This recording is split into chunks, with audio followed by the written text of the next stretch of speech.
The reason I am worth so much, and the reason you are worth so much, is because God has chosen you and He loves you.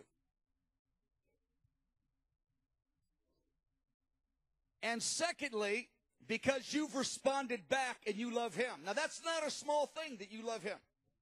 That's not a small thing. That's not an automatic thing. Meaning, of all the billions of people on the earth, about 1 billion people, that's what the statistics, the stats say.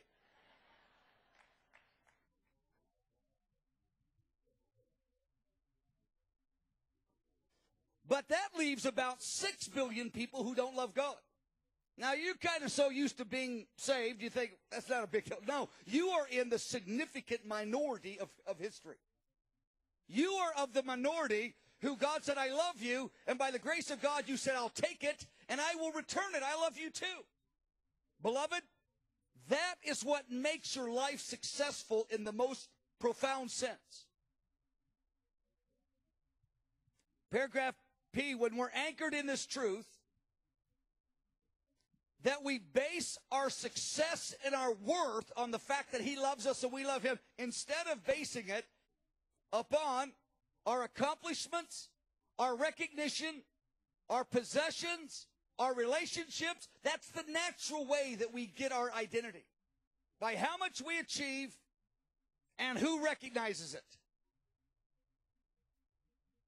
But it's a really broken system. Because of our natural mindset, because of the darkness of our mind, almost everybody, their first response, unless they unlearn it, they feel rejected and neglected by people. I mean, the whole human race feels this way. And so if they get their identity by being recognized by people, their default is to feel rejected and neglected. And they have so much emotional traffic in the way. And then their accomplishments, they seem so small and so unnoticed, so they don't like their accomplishments. They go, that ministry, it's pathetic. It's not even worth it. Most people look at their accomplishments and they despise them because they seem so insignificant and so small. So that means most people are in an identity crisis of the hugest proportion. They think most of the people around them are rejecting them and neglecting them, and they think most of their labors are really, really small and insignificant and unnoticed by anybody.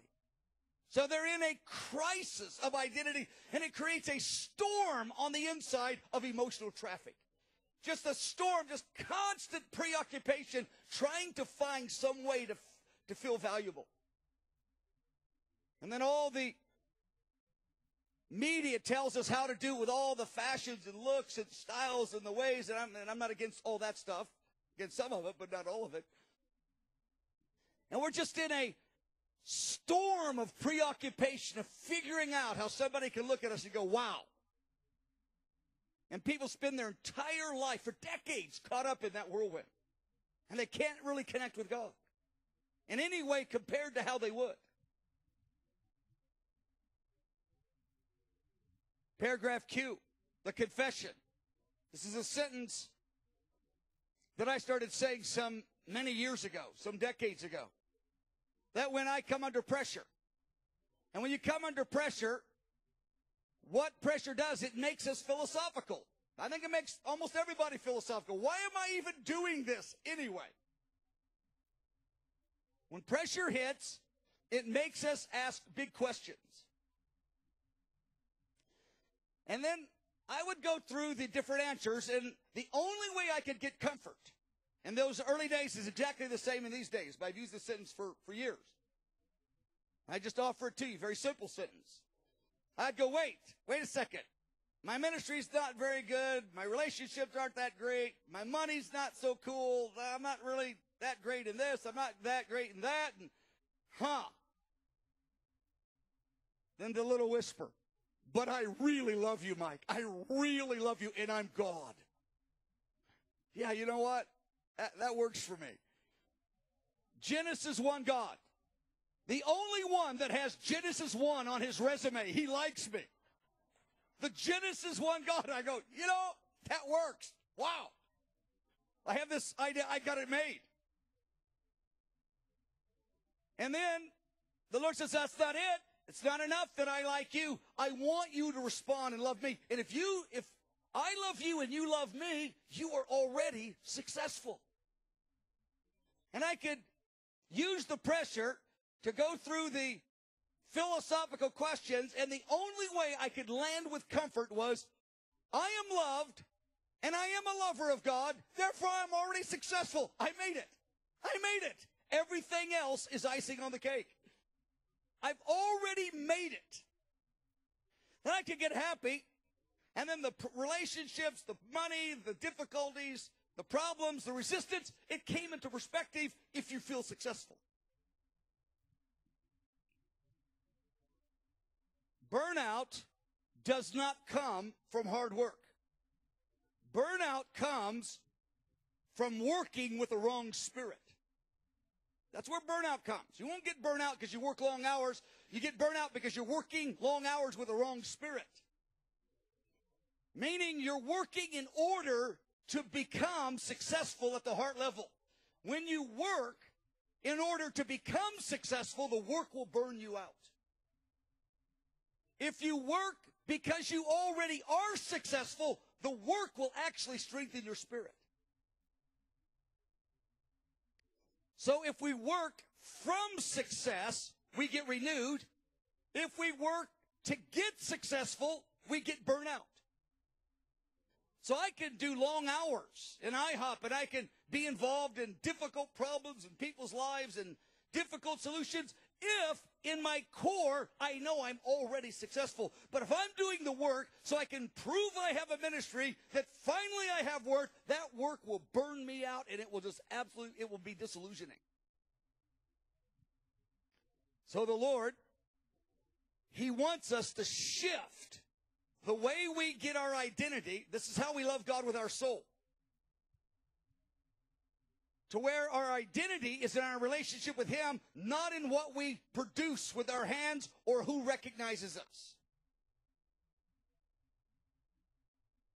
And when you change, when you make that identity a shift, it's a journey. It's not a one-day decision. You make the decision one day, and then you just go on that journey. You stay with it. And I've been on that journey for years, and I lose my way, and I sign back up. I lose my way, I sign back up. I lose my way, I get philosophical. The only comfort I can get, I am loved, and I am a lover. Therefore, I'm successful. Okay, the problem's not that big because my spirit's happy now. And when you have a right identity, it removes so much of the emotional traffic. You can love God far better with a clear spirit. And Jesus said, love me with all of your soul, and this is what I believe He meant. Top of page 3. We'll just do a few paragraphs on page 3, and we'll end with that. Jesus, paragraph A. Jesus is the premier example of loving God with all of his soul, or with a right identity, instead of with the wrong, with a kingdom identity. Now, none of us have that identity by nature. We focus on it and we cultivate it. And again, we have to sign up for it thousands of times, and we lose our way and sign up for it.